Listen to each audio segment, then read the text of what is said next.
Okay, so in this part of the standard time testing information, we're going to look at part one.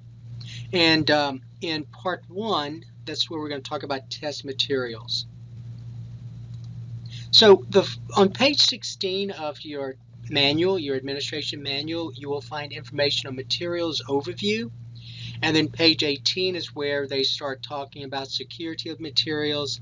And on page 19 is where there's information on handling materials on test day.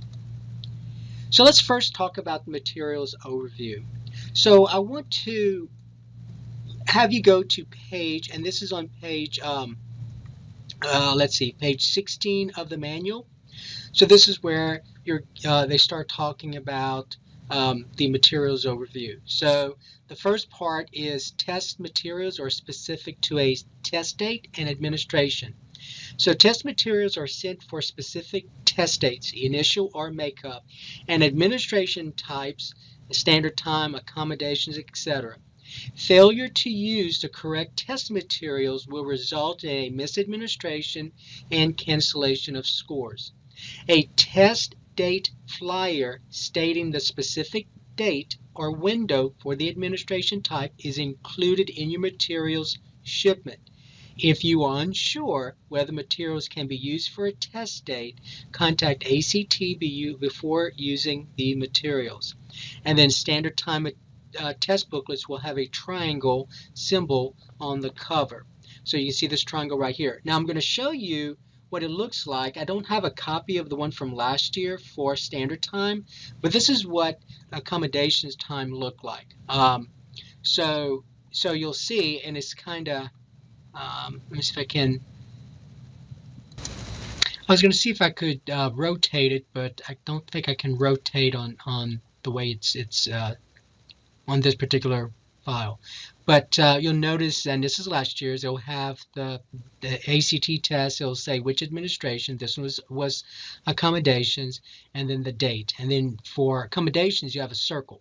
Okay, but what they're saying is that for the standard time, you're going to see a triangle like this.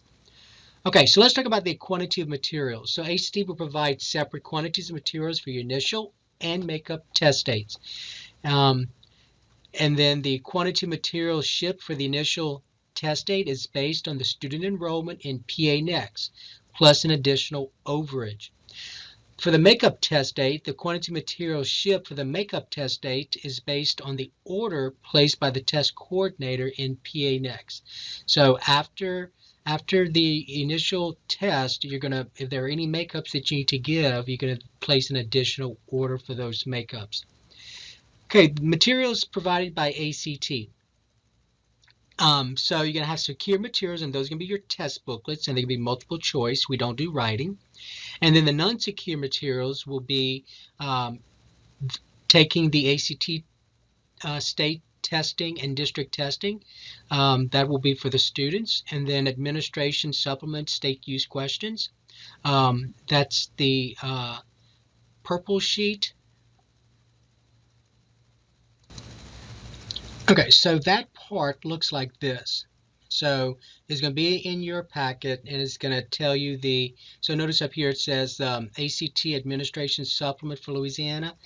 So the first page just talks about the overview, the purpose of the use, the state use question, and then answering state use questions about examinees. And there's just one test question, so it's just one question that you have to answer. So basically here it is. So it says select one option A through F that reflects the examinee's reason for not testing. The question should only be completed for students who did not test. All right, so for students who did not test, you're going to have to complete this. So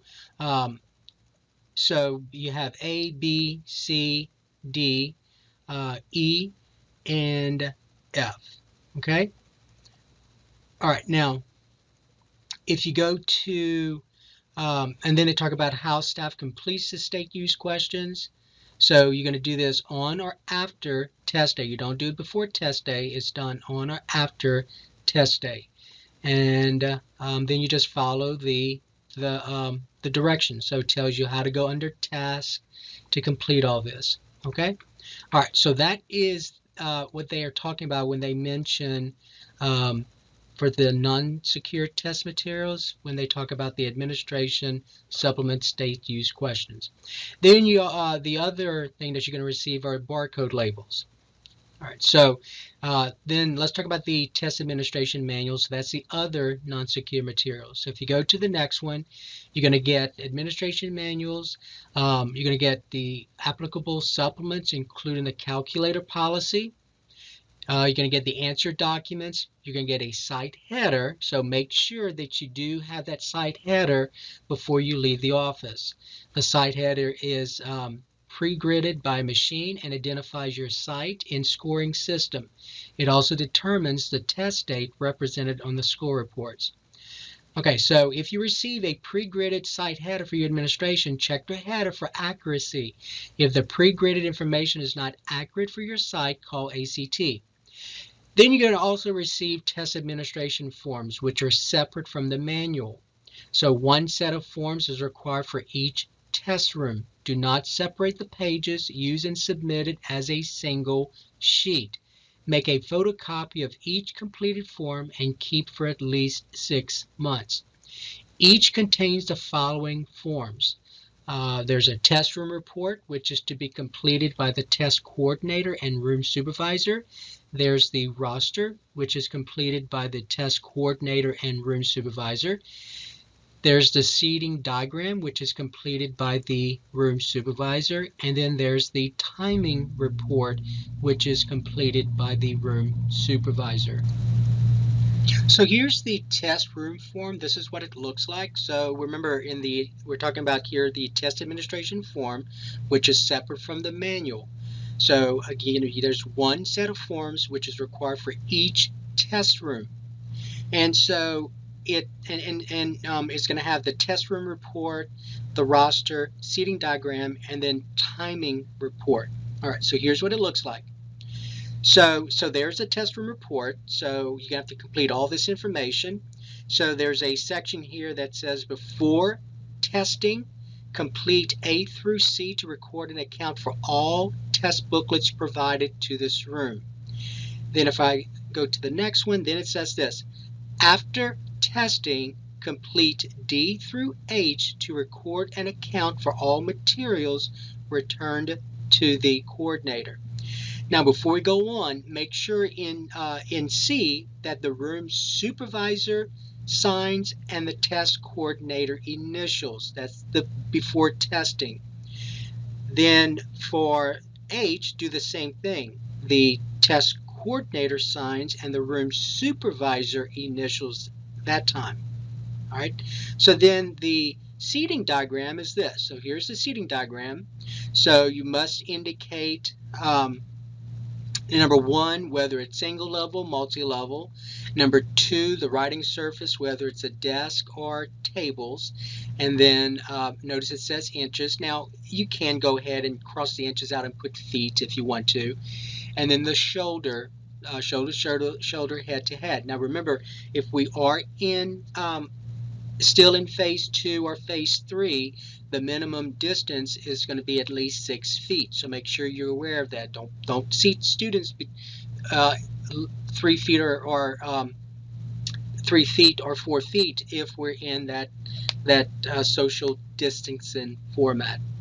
Then you're going to have to fill out the room supervisor. And remember, this is the part that's completed by the room supervisor. If you go back right here, it tells you, very important, it says the seating diagram completed by the room supervisor. So when you do your training, make sure the room supervisor understands that they have to complete this part. Okay, so MC stands for multiple choice, W stands for writing. So this is in the MC, and it tells you up here what to do. So enter the multiple choice serial number during the first multiple choice test. So you would enter the serial number here. Now, what some test coordinators will do is also they'll put the student's name where the W is, but the serial test, the multiple choice serial number must be listed here, and then you can put the student's name if you want to that corresponds with that serial number, and it's not a bad idea to do that. Now remember what 1, 2, and 3, 4 represents. So if you go up here, you may so using, let's see where it is. So complete blocks 1 through 4 during testing. That's this right here they're talking about, 1 through 4. And then enter the multiple choice. We don't do W. And then draw your own diagram and attach it to this form if this diagram doesn't fit your room. So for each test, there are 4 tests, remember. For each test, you may use scratch paper or the numbered spaces 1, 2, 3, 4 to track unfinished ovals at the end of each multiple choice test. So at the end of the test, the room supervisor and or proctor will go around and then they'll check to see how many ovals the student has left unchecked, and they'll put that there. So if this student here left 2 ovals in test 1 unchecked, they'll put 2. If the student had 4 ovals unchecked in test 2, they'll put 4 for test 2. Okay, so that's going to help keep track of determining whether students go back to previous tests when they should not be doing that. Okay, so then let's go to the next one. So the next one is your timing report. And standard time is pretty easy to deal with. So notice they tell you the duration. So test 1 is 45 minutes, test 2 is 60 minutes, test 3 is 35 minutes, test 4 is 35 minutes, and we don't do writing. So you must, the room supervisor, and this is done by the room supervisor must put the start time for each of these tests. The room supervisor must also put the times when 5 minutes remaining, and the room supervisor must also indicate the time when the test has stopped. So it is very important that the timing is kept accurate here. And then there's only 45 minutes for test 1. There's only 60 minutes for test 2. And then 35 minutes for test 3 and 4. All right, and then hopefully there is no irregularity regarding timing. So hopefully all of this will be a no. So is there an irregularity report regarding timing? No. Hopefully it will be a no. And then you can use this right here. The room supervisor can use this right here for each of those different tests, 1, 2, 3, 4, to determine when the stop time will be. Okay, and then finally you have your roster. And remember, let's move this over to remind you. So the roster, see the second one here, the roster is completed by the test coordinator and room supervisor. So what you're going to do is before test day, you're going to put all the students that are assigned to that room here. The room supervisor and the proctor, when the student comes to take the test, will determine, we'll put a mark here based on whether it's a photo ID, so they'll check it off. If it's ACT student identification form, you'll check the F off. Now let me say this, the ACT student identification form, we've never had that. That's usually for a student that goes to take the test at a test center maybe, or at another school, in which ACT sends them a test form. Most, though, what's going to happen is that you're going to recognize the student. So R means staff recognized, and then you're going to need your initials. So you can check this off, but make sure you put your initials. And then it's important, if the student's not there, that you put a dash here. So you're going to use that to determine if the student's going to be taking the makeup. All right, so that is the roster. So again, you need to do this beforehand, put the students here beforehand, and then on test day before testing, as the students come in, this part here is completed. Okay, and so in your return materials, you're also going to get your processing envelopes, you're going to get your poly mailers, the shipping cards. So whatever the materials come in when you pick them up is what you bring back, and then any colored return stickers. So I'm going to keep the stickers, and I think I kept the poly mailers last time, because the years before there were 2 of you that you either lost your stickers or your poly mailers, and so we had an issue there. Okay, so these are materials provided by your school. So your school is responsible for providing the following items in each test room. Number 2, pencils with erasers to lend to examinees who do not bring them. Examinees must not use mechanical pencils or ink pens. Pencil sharpener, reliable timepiece such as a watch, stopwatch, interval timing, or accurate wall clock. And they say 2 per room. Signs, cards, or other materials used in admission procedures. And then permitted calculators if your site chooses to provide them to examinees, and most of you do. Now I want to show you something if I can get to it. So I'm going to show you the calculator policy that comes with your material. So it looks like this, and students have access to this. Now this is last year's, I think, and it usually doesn't change. So this year is going to be a different date if it's been updated. But students must look at this to determine which calculators are permissible, which calculators are not permissible. And the room supervisor and the proctor must check their calculator as they go into the room, or before they enter the room. Okay, so that's why most schools will provide the students with a calculator. But it's important that the students, whatever calculators are provided to them, that the student knows how to use the calculator that they're given. Okay, so now let's look at the next one. Materials provided by examinees. So tell examinees to bring the number 2 pencils with good erasers.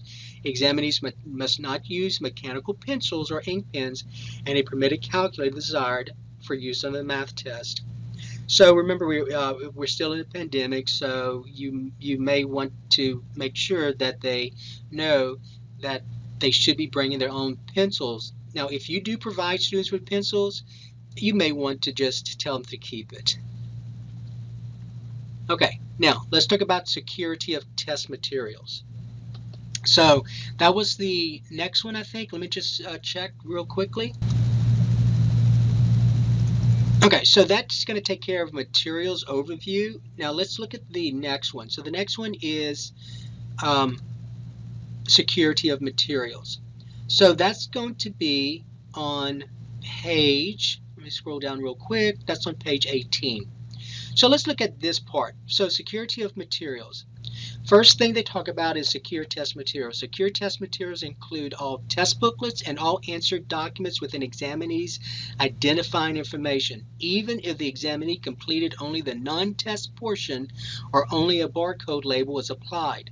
So that becomes secure test material. Copyrighted test materials. Test booklets are copyrighted and cannot be photocopied, used for any purpose other than testing, or opened by any person other than the examinee on test day. Testing staff and examinees are prohibited from disclosing test questions, essay topics, or response choices to anyone. Scores earned by examinees who may have had advanced access to test content will be canceled. These scores will not be reported to examinees, educational institutions, or college scholarship choice. Security breach. A security breach constitutes any of the following. Items are missing from your shipment. You receive test booklets that do not match the serial number on your packing list. Test booklet seals are broken at any time except by examinees as instructed on test day. A test booklet is lost, stolen, or otherwise missing, even if only temporarily, at any time. The cartons or materials appear to have been tampered with in any way, and you have reason to believe someone had unauthorized access to the materials. Please report a security breach to ACT immediately. If the breach occurs during testing, do not allow examinees to leave the building before calling ACT for instructions on how to handle the breach. Okay, so that's going to take care of the security of materials. Then let's look at the next one. So the next one is handling materials on test day. So go to the next page, and then you're going to see the section called Handling Materials on Test Day. So you can distribute test materials to examinee. The verbal instructions tell you when to distribute test materials. To ensure security of test materials, distribute to examinees only when directed to do so in the instructions, not before. Answer documents.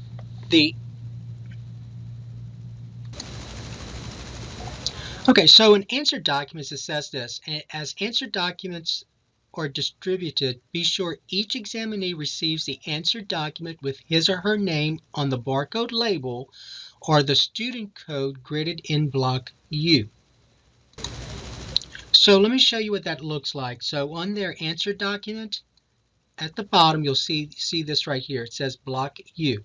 So that's where they need their ACT code. The student code is an ACT code that must be gridded in block U. So whenever you put students in PA Next, they will automatically given an ACT code. So that's what goes there.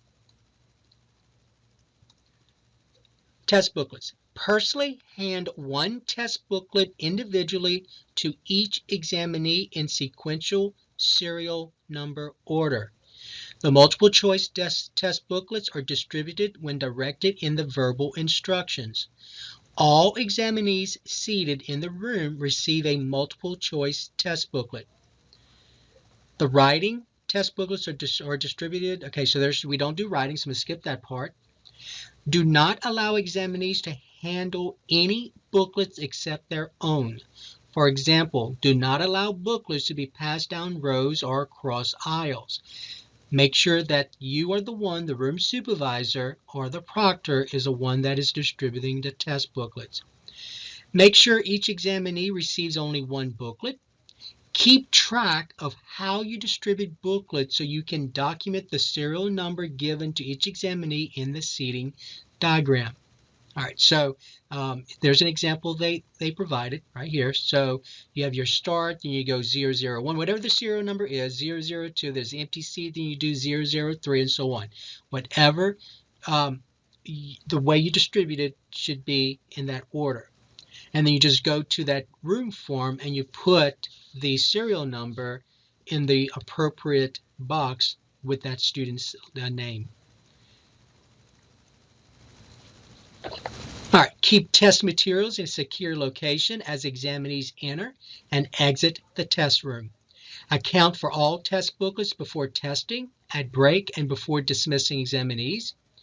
Never leave a test room unattended, even momentarily, if examinees or materials are present.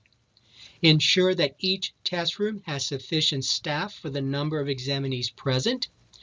Actively monitor examinees throughout the administration and pay close attention for cell phone and electronic device use. Verify test materials after testing.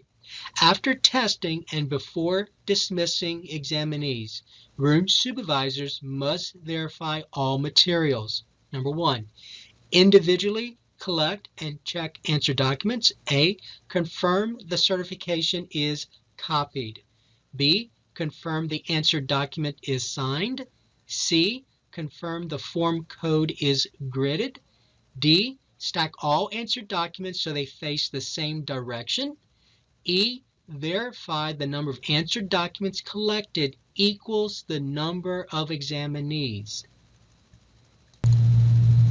Okay, so for the for numbers 1A and B, let me just show you what that looks like. So the form they're talking about, the certification, is this.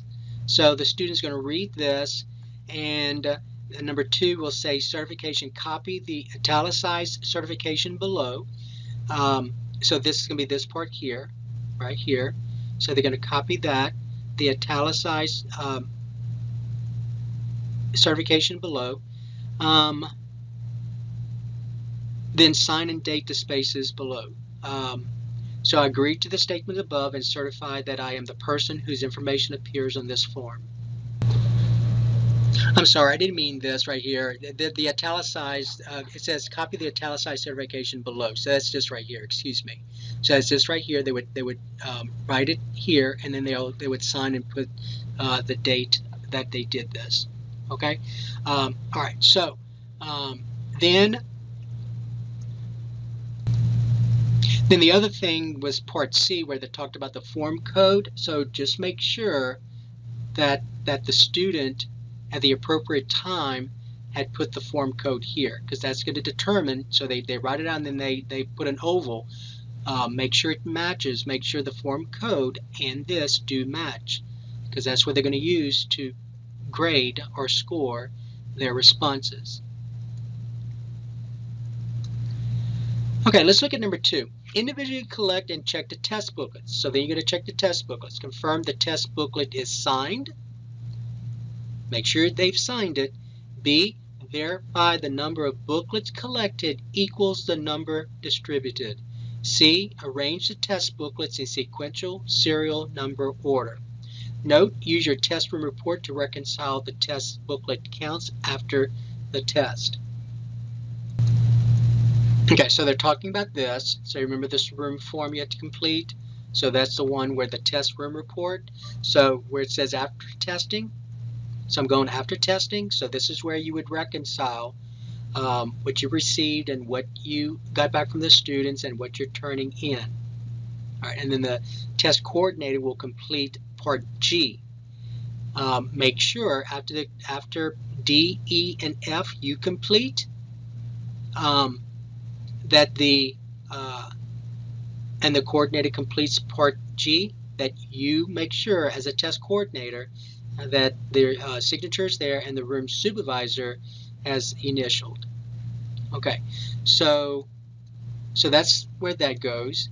And then part number 3, place the collected test materials where examinees do not have access. Once examinees are dismissed, review your set of test administration forms and check that all pages are complete. It is important, I'm going to go pull this back again, that the seating diagram is complete. Make sure that if there are no ovals, you just put zeros. Now you can leave it blank. Schools have left it blank before, there wasn't any, but put a 0 there. It indicates that you actually saw that there wasn't any there. So you have time to do that. Just put zeros there. So make sure the serial number is listed. Make sure the boxes 1 through 4 are completed. If you want to put the student's name where W is, that's fine. Make sure number 2 is complete, number 1 is complete, and number 3 is complete. Then on the next page, make sure that you have a start time, you have your 5-minute remaining time, and then you have your stop time. Make sure those beginning and ending times are accurate. And then you would indicate, yes, there was a irregularity timing, or no, there is not, or there was not. And then make sure the roster is complete as well. Okay? All right, and then the next part says return materials to the test coordinator after testing. So after accounting for all test materials and verifying complete documentation, room supervisors must return materials to the test room coordinator immediately after testing. Okay, so that's going to take care of part 1. And remember, in part 1, we looked at the test materials, and there were 3 things that we looked at in the test materials. We looked at materials overview, which is on page 16.